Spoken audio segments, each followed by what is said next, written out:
Hi everyone, Claudia here from Lighting Clarity.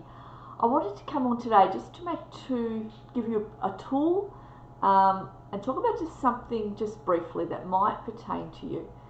So one of the things I want to talk about is, and you've heard me speak about this before, is clearing your relationship lines and how powerful that is when we clear a relationship line, especially when there has been friction between yourself and another.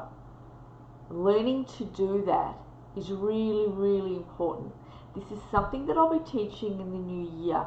I'll be bringing out a course where I'll be teaching different skills that you can use during that meditation session that I'll be running, the course that I'll be running, different tools that you can use that help you with your life, that bring empowerment in, clearing your relationship lines.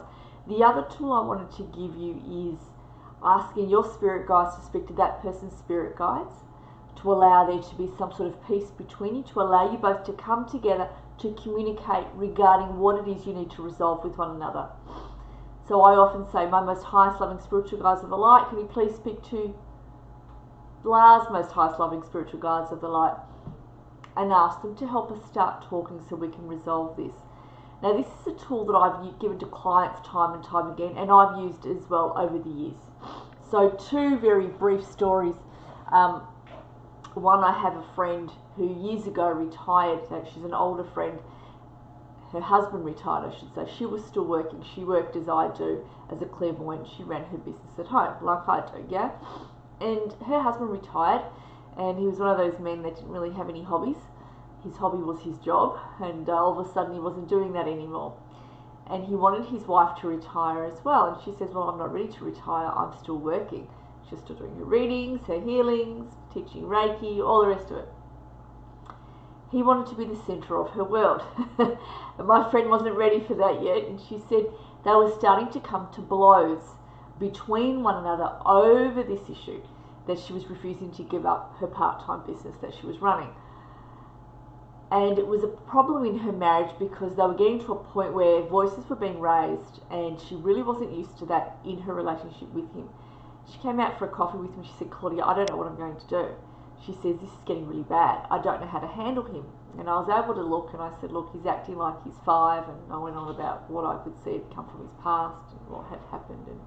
And she looked and she said, yeah, that's spot on, that's spot on, that's spot on, that's spot on. She goes, wow. And she was laughing. She goes, yeah, exactly. All right. I said, fine. So then I gave her the tool. I said, ask your spirit guides to speak to your husband's spirit guides. Ask them to calm him down so you can actually have a proper conversation with one another, because it was impossible to have one with him because he just wouldn't listen. He just would not allow her to speak. And she did exactly what I said. She cleared the relationship line between she and him, and then she spoke to her spirit guides. But you can certainly just speak to your spirit guides. Clearing the relationship between yourself and that person assists with removing any blockages, removing any cause, any other interferences that come from other people perhaps with your relationship. Also just clearing just the energy between you both. That's what clearing the relationship is. It goes into more detail than that, but I will discuss that another time. So she spoke to her husband, her spirit guides. She asked them to speak to her husband's spirit guides. Now I saw her about 5 days later. She sat down, looked at me, opened her mouth and said, that worked like a charm. I said, oh, good. She said, he actually sat down and listened to me when I started speaking to him during the week. I tried again for the 50th time, and this time he shut up. He sat on the couch and he looked at her and he listened. And they were able to come up with a compromise, which worked for both of them. Yeah, which worked for both of them. And she said, wow, that's brilliant, I'm going to use that. And I said, yeah, you're welcome to tell your clients. Yeah, use it for your clients. That's perfectly fine. Spirit works for all of us. You know, if we've got a tool, everyone should be able to use that tool and share it with someone else. So a personal story of mine was years ago when I was using Skype before Zoom. I had an argument with a friend 10 years ago. It wasn't an argument. I sent an email and she misunderstood me in the email because she couldn't hear my tone of voice. So she took offence to what it is that I was saying. And she wouldn't get on Skype to talk about it. I said, no, you've totally misunderstood me. You're to get on Skype, and she wouldn't do it. So I was quite upset, and I had Archangel Michael come straight in as I was leaning against the wall in the kitchen. I had my spirit guide come in, Lurt, she's one of my working guys, he's very lovely. They both were there and they both said, it's going to be alright. Claudia, it's going to be alright. I was quite upset. I said, oh goodness me, she's really misunderstood this. And I said to them, how's it going to be all right? She was refusing to talk to me. She's refusing to allow me to talk to her face to face via Skype. And this friend of mine lives on the other side of the world, and she's a clairvoyant as well. Got a lot of clairvoyant friends. And they said, it will be okay. I said, right. I said, this is what you're going to do, please. I said to my spirit guides, go and speak to her spirit guides. Ask them just to get her to start talking to me so we can resolve this, please. And I said to Archangel Michael, you're going to get to work as well. I ask you to go and help me resolve this, clear this, assist us, please. 2 days later, I get an email from her, and she says, my spirit guides are asking me to talk to you. I don't know why I should or why I have to do this, but my spirit guides are asking me to do this, so I'm talking to you. And we got on Skype together. And then she understood exactly what I was saying. And she was like, right, no worries. And we resolved it very quickly. It is amazing how quickly spirit works for us when we ask for their help. You can also ask your guardian angel to speak to someone else's guardian angel. And they're the tools that I give you. Oh, yes. And the other one is this. They're reminding me. You can ask your higher self to speak to someone else's higher self as well to help. They're not going to resolve it. What they're going to do is bring you together, calm you both down so you can listen to one another, and it's up to between you and that person to resolve it. Does that make sense? Yeah? So you might say, can you ask to please calm them down so we can have a conversation that is going to be productive so we can try and resolve it. Yeah? And they will do that. They will do that.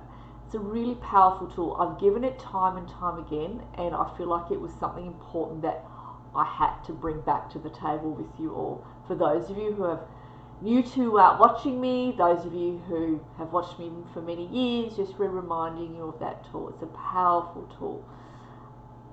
The second thing I wanted to say is, and I don't know how relevant this is for everybody, but I am going to make this point. Don't be so apologetic in your energies when you're speaking with others that don't deserve it. When you're speaking with your colleagues, or even your bosses, or external family members, or members of the public that you have to continue dealing with, or even a friend that just gets your goat sometimes, or whatever this is, stop being apologetic in your energy field towards them. Don't worry about the fact don't worry if you step on the ants. That's what I'm trying to say to you. There's a part of ourselves that dies each time we are apologetic in our energy towards someone that we want their acceptance from, or someone we want their forgiveness from, even though perhaps they haven't completely deserved it, so to speak. I'm not talking, in deeper stuff where, you love one another and there's that, misunderstanding like I have with my friend. That's different. But I'm talking with other people who really don't actually appreciate or understand you, and who time and time again disappoint you. Don't be apologetic in your energy. Thank you for waiting. Thank you for waiting. Don't worry about saying, sorry I'm late, when they're always like, thank you for waiting. Great to be with you. Yeah? Just giving an example. Just to give you an example. Don't be so apologetic, because each time you are, it's like a part of you dies when they don't really, appreciate you. You know who appreciates you. You know who loves you. You know who your friends are. You know who your loved ones are that do appreciate you. Don't compromise yourselves. Don't overly give. Don't overgive. If you can't do something and you love your friend very dearly, I can't do this for you, yeah? You might say, I'm sorry, but I can't do this for you. Don't overgive. Don't give more than you want to. Don't give if you don't want to reveal something about yourself, you don't have to do that at all. In fact, I do sometimes say to clients, don't tell everybody everything. Not everybody will understand. Not everyone's meant to understand because they haven't stood in your shoes. Keep some of the goals that you have in your heart space, in your heart center. Know that they're there. You don't have to tell everyone about it. They're not going to always understand it. And sometimes people come from their own agendas, their own pain, their own hurt, and that's why they don't understand. I wanted to bring that across today. I hope that's helped some of you out there that perhaps has needed to hear this. I've been compelled to say this. So bringing that forward, many blessings to all of you, and I'll connect with all of you again another day. Thanks everybody.